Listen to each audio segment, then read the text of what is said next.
Gênesis capítulo 42. Quem neste mundo não tem passado por provação? Absolutamente ninguém, pois todos são provados. Em Hebreus capítulo 9, verso 27, diz bem assim: Assim como aos homens está ordenado morrer uma só vez, vindo depois disto o juízo. Então todas as pessoas que vivem aqui neste planeta têm esta vida para poder viver uma experiência de ligação com Deus, de ser restaurado o seu relacionamento com Deus, e depois disto o juízo. Ninguém tem duas oportunidades de vida, nós temos apenas uma, e esse período de tempo é necessário para a nossa reconciliação com Deus. É Deus quem opera em nós a transformação. O querer e o realizar é uma obra de Deus, porém em cooperação com o ser humano e com aquela colaboração da alma para com Deus. Não que o homem possa fazer algo para garantir essa reconciliação, mas ele pode fazer a escolha, ele pode entregar a sua vida a Deus. Todos os seres humanos, por conta dos nossos pecados que cometemos, estamos desabilitados para o reino de Deus.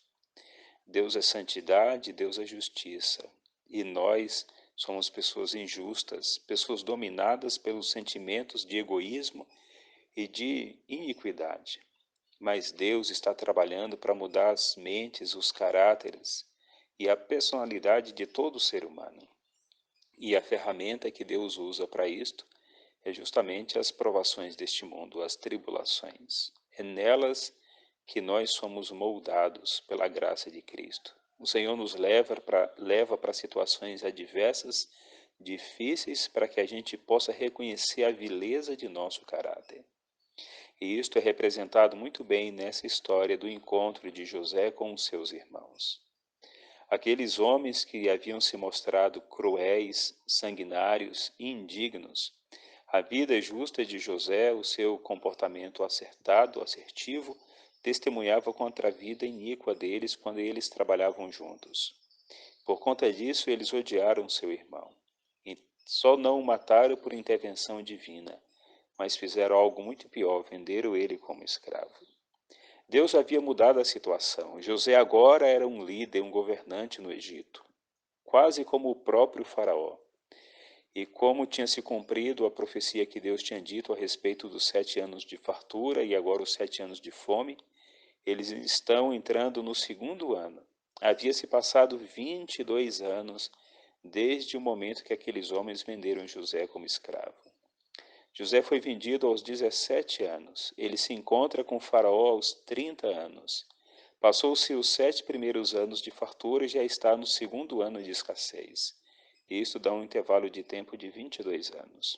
José encontra-se com seus irmãos. Como estariam eles? Seriam aqueles mesmos homens egoístas, sanguinários, violentos, de tal forma que provocasse a morte do próprio irmão e levasse tamanho sofrimento ao pai? Ou na experiência da vida eles tinham aprendido a andar com Deus? Haveriam eles conhecido o Deus de Israel? Ou ainda estavam presos, dominados pelo o Deus deste mundo, o diabo, que escraviza as pessoas no pecado? José vai levar seus irmãos a uma situação de grande provação, com um único objetivo: que eles reconheçam o mal que eles fizeram. Então, quando eles chegam para negociar na terra, eles não reconhecem José. Jamais poderia imaginar encontrar José. 22 anos fez uma mudança certamente grande em José, e provavelmente ele tinha aquela aparência que os egípcios tinham. E eles não o reconheceram, mas José reconheceu cada um deles. Então José os acusa de serem espiões, para colocar eles em uma situação de dificuldade, de adversidade. E eles afirmam que não são, e aí terminam contando para José que são irmãos. E mencionam mesmo que, agora, embora esteja ali em 10, eles eram 12 filhos de um mesmo pai. E diz que o mais novo ficou em casa e que um já não existe. E este um era o próprio José que estava ali diante deles.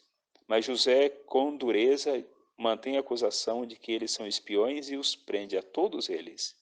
Eles ficam 3 dias presos, mas José sabia que lá na casa de seu pai, sua família, seus sobrinhos e todos os outros que faziam parte daquele acampamento estavam necessitando de alimento. Então José volta outra vez à presença deles, reafirma a acusação de que eles são espiões, e eles ali falam entre si, na língua deles, na língua hebraica, que a maldade deles em relação a José os tinha alcançado agora. E aqui a aflição que eles estão vivendo é a aflição que José viveu. Nem sequer imaginam que José compreende, mas ele estava entendendo absolutamente tudo. E a Bíblia diz que José saiu daquela presença deles e chorou em particular. Depois voltou e deu a seguinte instrução: ele vai conservar apenas um como prisioneiro e vai liberar 9 para que eles possam levar mantimento para a casa de suas famílias. Assim, José estava mostrando que Deus conhece a necessidade do ser humano.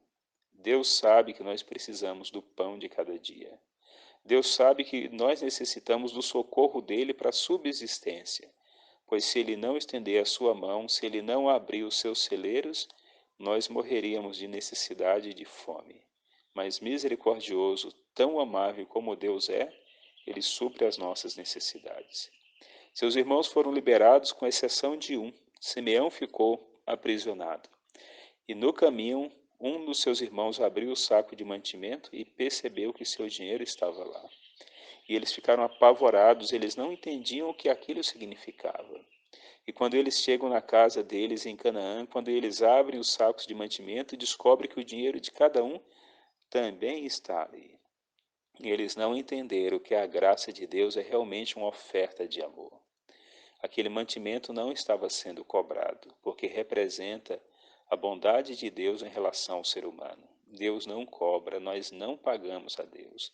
Até dízimos e ofertas que nós entregamos para o Senhor não é um pagamento pelos bens de Deus, é apenas uma demonstração de nossa gratidão, de nosso reconhecimento da bondade de Deus e do direito de Deus de reinar sobre nossas próprias vidas.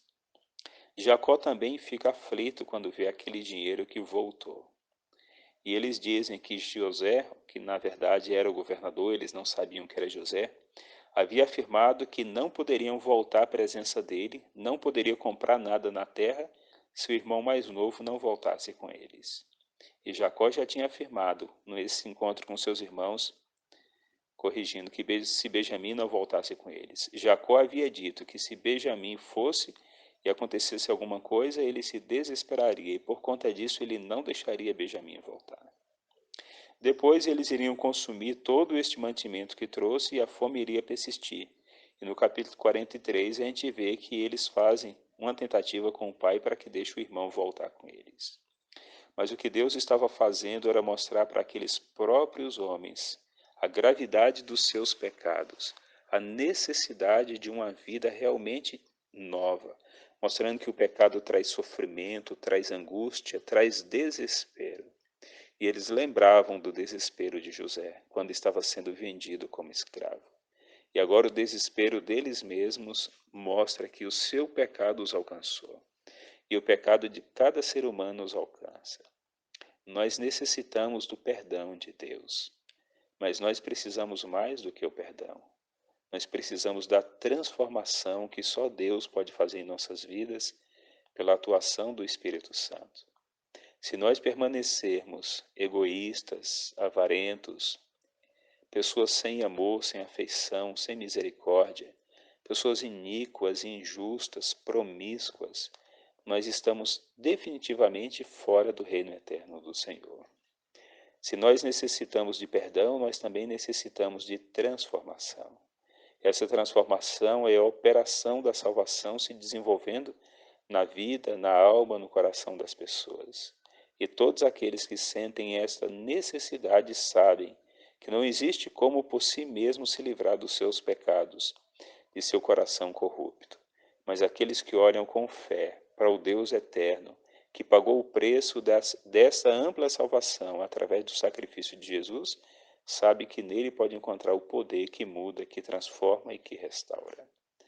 No decorrer dos próximos capítulos, nós vamos ver o desenvolvimento dessa salvação na vida daqueles 10 homens, e nós entenderemos que para cada ser humano que vive na face da terra há esperança, desde que ele vá à fonte certa, que é o Deus eterno.